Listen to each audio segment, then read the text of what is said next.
have the backbone in the Navy, the enlistment. And what you have in front of you is the two different type of jumpers, they call them, which are shirts.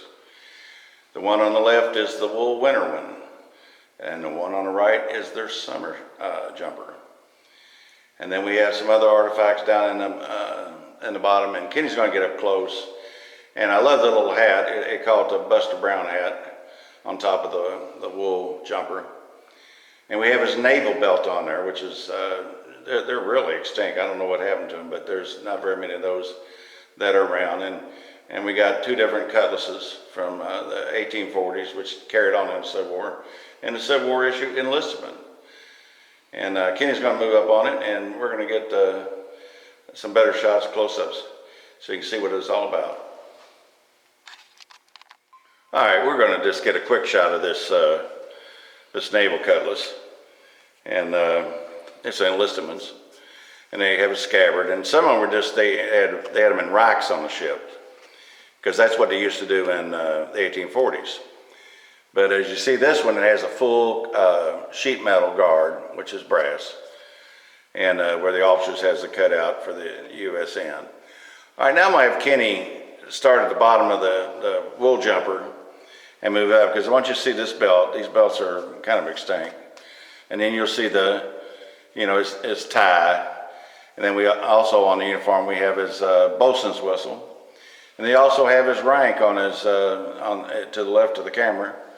And then we'll end up with the little Buster Brown hat on top. All right, Kenny has a good shot of that enlistment's belt. And this belt, what kept it on was the pressure. You put the leather in both sides of the keeper, and then your stomach would hold the pressure on it, and it would stay on. And he's going to start trailing up the jumper.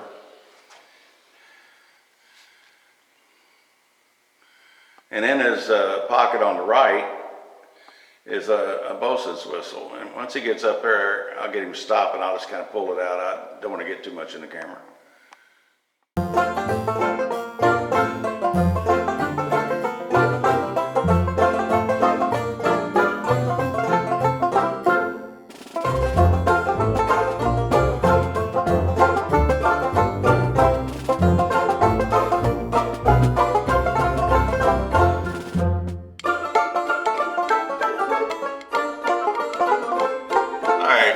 Kenny's kind of holding the camera up in the sky here, but that's the button on top of the Buster Brown hat, and with the anchor motif, and it's brass and it's gilded. All right, copy.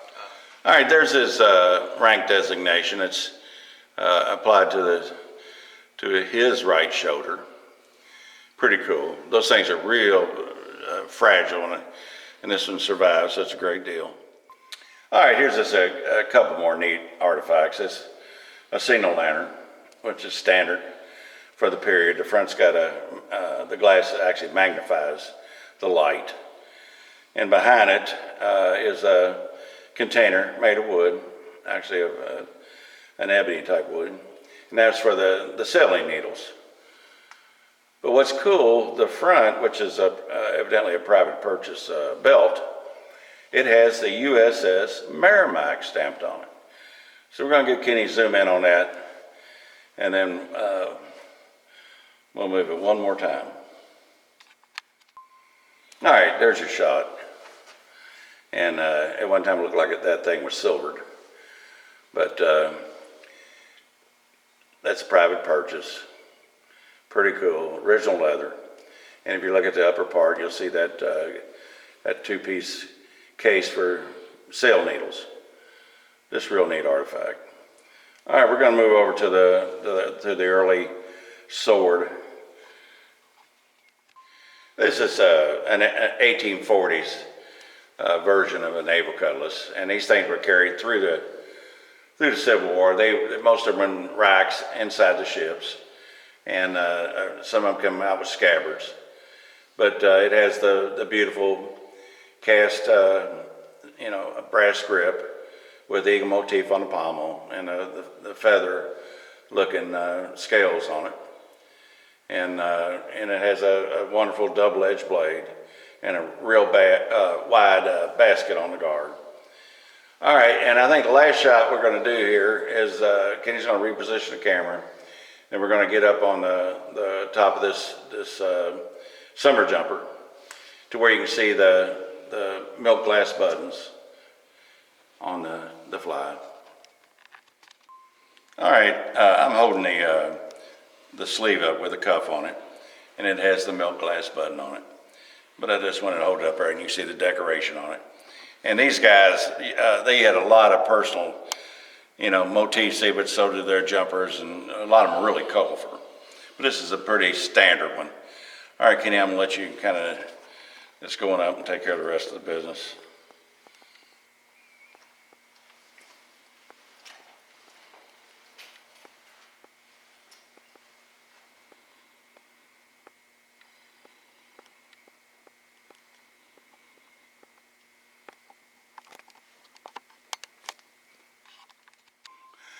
All right, what we have in front of us is some artifacts, naval artifacts. And there's two cutlasses that are crossed, and the one on the left is one that was made in Richmond. It has a foul and anchor on one side of the pommel and a CSN on the other. Wonderful Confederate cutlass. On the opposite side is an unknown maker, of course Confederate. No rivets in the handle, poor casting, and poor blade. Those are two typical naval cutlasses that was used by the Confederacy. And in front of you is a Cutlass pistol. And this old Cutlass pistol is kind of warm in my heart. Bought this thing like 30 years ago in Memphis. And I was doing a little antique show, and a guy walks in and he's covered with soot, and he had this in a bag. And I said, what's going on here? And he says, well, I've been doing this roof and they don't have any money to pay me, so they want to give me this. And so him and I negotiated a price. This come right out of Memphis, Tennessee. How wonderful is that? So that is a naval cutlass pistol. That's right, Cutlass pistol. Magnificent. And then in there also we've got a Whitney Plymouth rifle that was made for the Navy. Now I'm going to have Kenny move the camera and get a shot of it. We also have its saber bayonet. So keeping with the Navy theme, we want to get a shot of this musket or our rifle. Okay, Kenny, move your camera around. All right, we have the Whitney Plymouth Musket, they call it, model of 1861. And these had rifled barrels and long-range sights, and they were mounted with a side lug for a saber bayonet. So I'm going to have Kenny just pan up the barrel so you can see the long-range sights on it, and you can also see the ramrod and the bayonet lug on the end of the muzzle.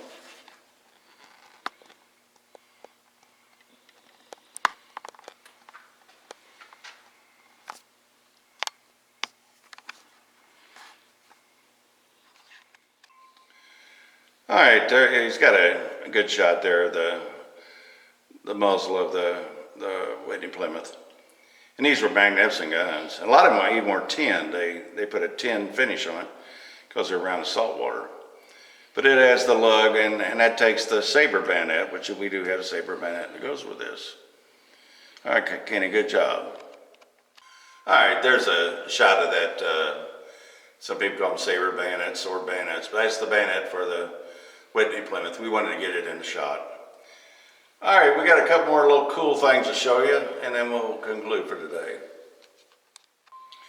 All right, what we have in front of us is the tintype of the first gunner's mate, William Adams, of the famous ship, the USS Hartford. And on the opposite side of the case, displayed as picture, is his mother. They always like to have their mother with them.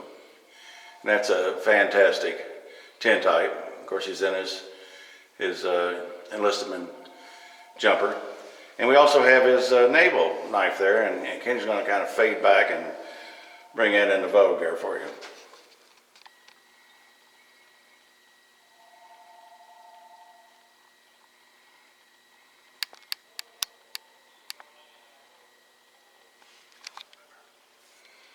All right, every sailor in the United States Navy, Confederate Navy, all had knives. And this is one of the famous designs that they carried. And this is a wonderful condition, magnificent knife. All right, Kenny, let's move to the last couple artifacts. All right, what you have in front of you, we're going to show two items here. We're going to show the standard issue blanket for the United States Navy in the Civil War. These things are extinct. This thing is in mint condition and has the original stenciling on it. Fabulous condition. And what we have next is even an equal, I think, breathtaking because of the condition of it. All right, Kenny, move down that next item.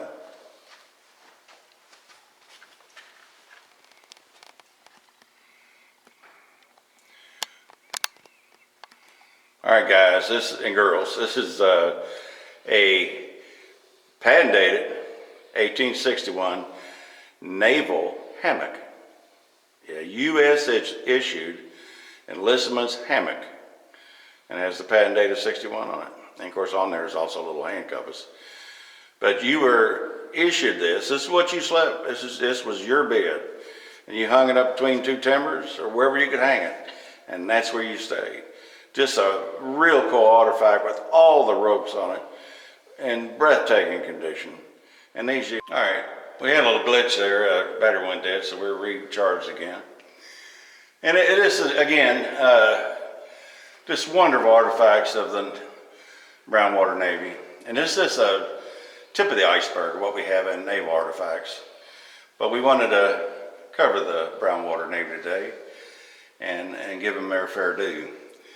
So from myself, the old Civil War guru, our old ex-Swabby, should I say, Kenny Rogers, cameraman, and the board of directors of the historic Battles of the Western Theater Museum, we bid you farewell.